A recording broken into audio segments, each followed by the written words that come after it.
Hi folks, Brian Feeney back for the closer. I've shown you the closer original and closer 2 already, and I want to introduce you to the third member of the closer family, TC3. First I want to show you an average setup for a jet pump. Typically your jet pump is set up like so, suction line to the lake or river or well, priming valve, and a T with a line running over to your pressure tank.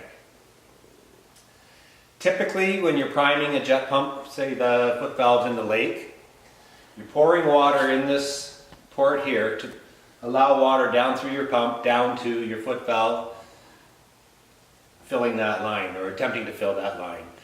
What happens in a lot of circumstances is as you're filling here from the top, the line will airlock and you don't get it completely filled, so when you turn your pump on, you get air and then you have to reprime. I've seen people do that for hours and sometimes days. So what I'm going to do, I'm going to demonstrate TC3 here, straight model, and then I'll show you the 90-degree model afterwards. So first I'm going to take a minute here and I'm going to get hooked up and show you how to prime that line.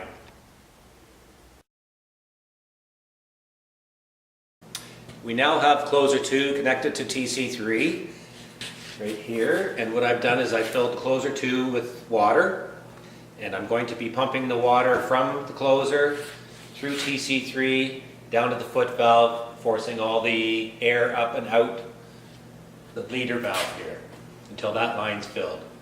So a closer look at TC3. What we have here is this is your bleed off valve, and you'll see this is a straight through model as shown right here.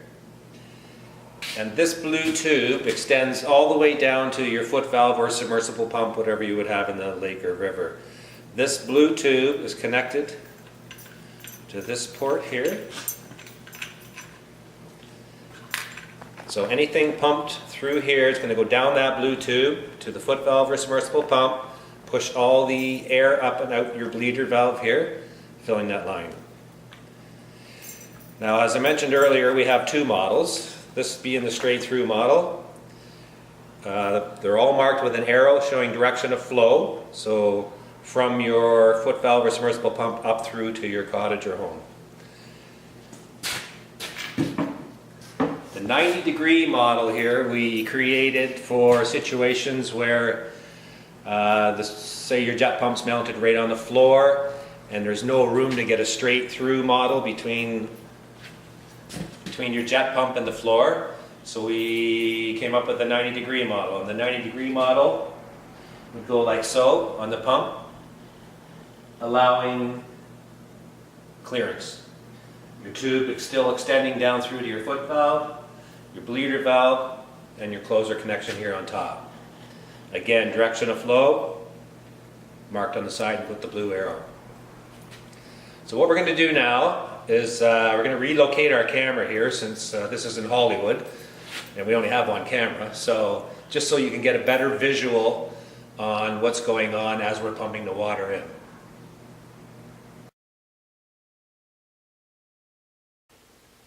Okay folks, so what we've done, we've connected the closer 2 to TC3 with a short utility hose, which is basically a garden hose. It has, we've connected the female end to TC3 and the male end of the utility hose to the closer 2. I filled the closer 2 up with water, and what I'm going to do is show you how we're going to prime that line. Again, it's going to pump the plumbing antifreeze down through TC3, down through the tube, filling that line from the bottom up and then filling the pump, so everything's primed. Okay, so all I have to do is open the bleed off valve so the air can come out, plug the closer 2 in, and you'll see the water coming out the blue tube and filling that clear line. As it's filling the line, it's pushing all the air up and out that valve, the bleed off valve. Coming up here closer to the pump now. In a minute you'll see the water running out the bleed off valve, so as soon as that happens, close your bleed off valve and it'll continue to fill the pump. and then you'll see the water coming out, this clear line I put here, I don't know if you saw that or not, going over towards your pressure tank. Once that's done, just unplug your closer tube. Your line is completely filled down to the lake, foot valve or pond or whatever you're in, and your pump is completely filled. All you have to do then is either plug your pump in or turn the switch on, and away you go.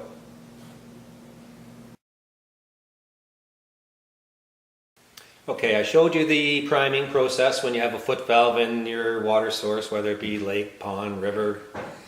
I'm going to show you how to winterize that line now so you can leave your foot valve in or your submersible pump in. I just want to go over a couple quick things here. All our products at the Closer are designed to save you time, frustration, aggravation, and money. Most of all, money. Now you may have at your cottage or home a heat trace in this line down to the water source too. And with the Closer and TC3, we'll be able to winterize that line and allow you to turn your heat trace off when you're not there. Why run your heat trace when you're not there for whatever time it be, whether it's weeks or months or the entire season? Again, eliminate taking the foot valve in and out and the submersible pump, which is far more aggravating. Anyways, so what we're going to do here, it's the same hookup as when I was priming that line. The Closer 2 is connected to TC3 on the same port. I've now filled the Closer 2 with plumbing antifreeze. I'm going to be pumping the plumbing antifreeze again through TC3, down through the blue tube, right down to my foot valve or submersible pump. And then I'm going to be forcing the water up and out the bleeder here, which you'll see. And you'll see that turn to pink once that line's full. And then I'm going to continue to winterize the pump through to the pressure tank without taking anything apart or trying to get at the drain under the pump. Everything stays intact. Again, no more aggravation. So what we're going to do, I'm going to start the process here. First thing I'm going to do again is open my bleed off valve. This line to the lake or river or whatever it be can be whatever length it is. It can be 50 feet, 100 feet, 200 feet, it doesn't matter. TC3 will winterize the entire length of it. So what we're going to do, I've opened the bleeder valve, filled the Closer 2 with plumbing antifreeze. I'm going to plug Closer 2 in, and you'll see down at the foot valve, you'll see the pink antifreeze coming out and doing an exchange in that line, winterizing that line. I get the plug in here.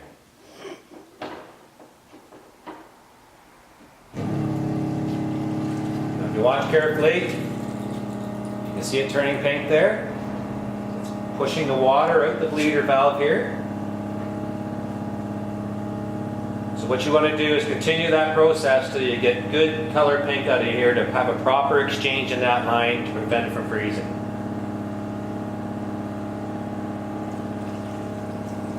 So what you'll see here, you can just start to see the pink antifreeze coming out.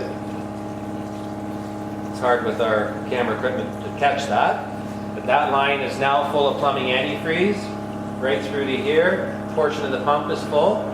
So what I'm going to do now is I close that bleeder valve and send the plumbing antifreeze through to my pressure tank. That is all winterized now. All you have to do then, unplug the Closer. Whether it's the Closer 2 or a Closer Original, it doesn't matter. They both perform the same task. You're winterized. Then when you come back, whether it's throughout the winter or spring or whatever it be, all you're doing is you can disconnect your Closer 2 from TC3, put the cap on that comes with it and replace it there, and then turn your water system on. It's already primed, it's ready to go. If you have heat trace, you can turn the heat trace on and then walk around tap to tap, run the water. You'll get pink antifreeze first, and when it runs clear, you're done. And then you're ready to enjoy your cottage or home.